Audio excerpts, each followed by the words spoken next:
On a nasty deal like this one, hey, how about something good? Got the averages down, high volatility, maximum fear and confusion. Sell. Why don't we take a moment to praise the companies that have consistently made us money, along with their stalwart CEOs. The ones with business models that work, even in the worst case scenario, sky-high oil prices, crimping the consumer, the economy, whatever.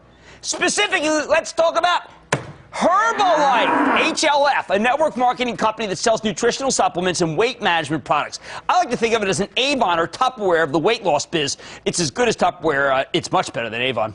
Last night, Herbalife reported a stellar quarter, which caused the stock to soar $7.04 today. Come on, the market was down 100 points. And HLF is now giving us an astounding 88% gain since the CEO came on the show in my invitation in November of 2009 at $40.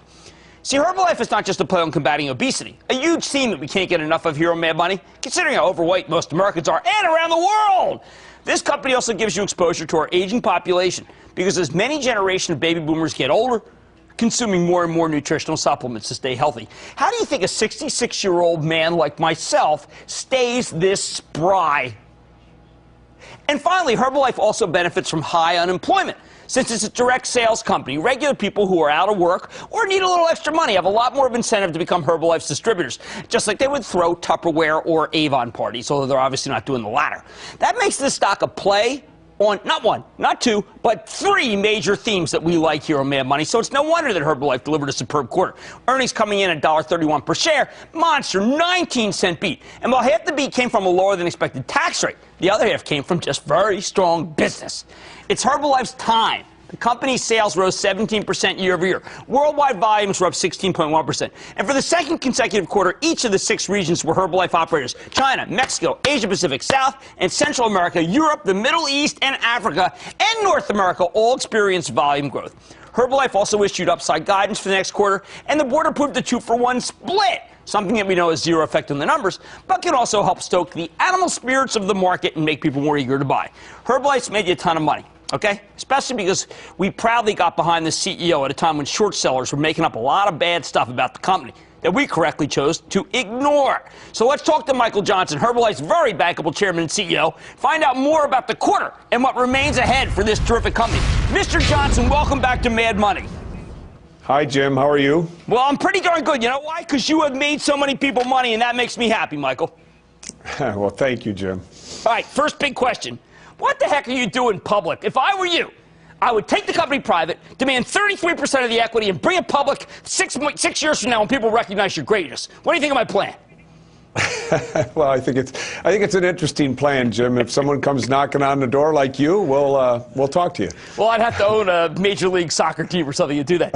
All right, what's happening? First of all, we got to do some region by region, because as great as the United States was, will you tell me what is happening in Mexico? Because most people don't recognize Mexico as an unbelievable market. You and to some degree Home Depot, by the way, but you're the only guy I've ever seen taking over a country by storm. What the heck is happening there? Well, in Mexico, this is the birth of our nutrition clubs. It's a place where it all started, the daily consumption model.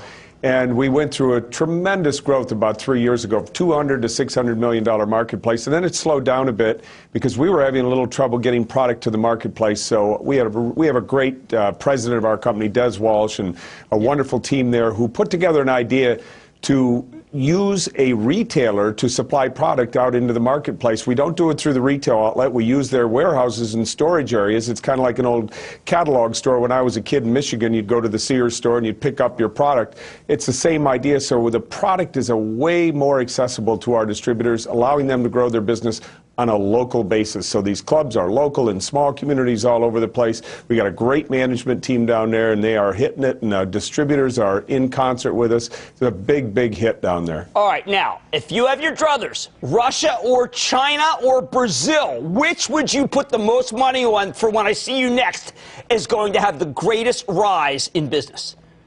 Oh, boy. You know, I'm always cautious about China. I love China. I think it's a great marketplace, but we have a government partner there who it's interpretation of the rules sometimes, and so we're going to be a little more cautious about China. We're starting to see some change in the game in Brazil as they adopt the same model they did in Mexico.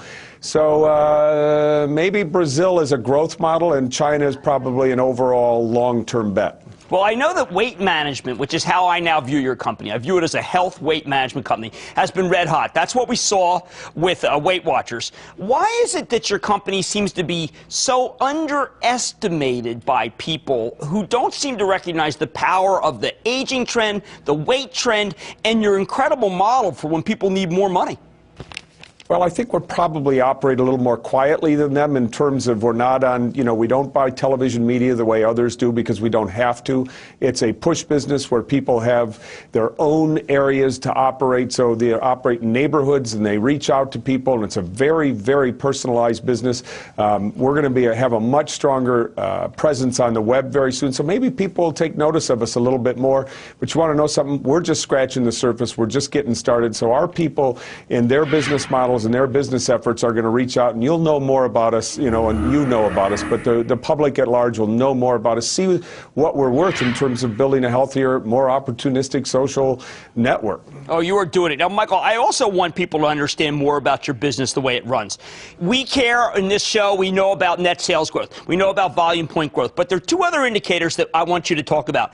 Average active sales leaders, and then how many people stay on as leaders. These are obviously key metrics that people have to understand if they're going to buy the stock.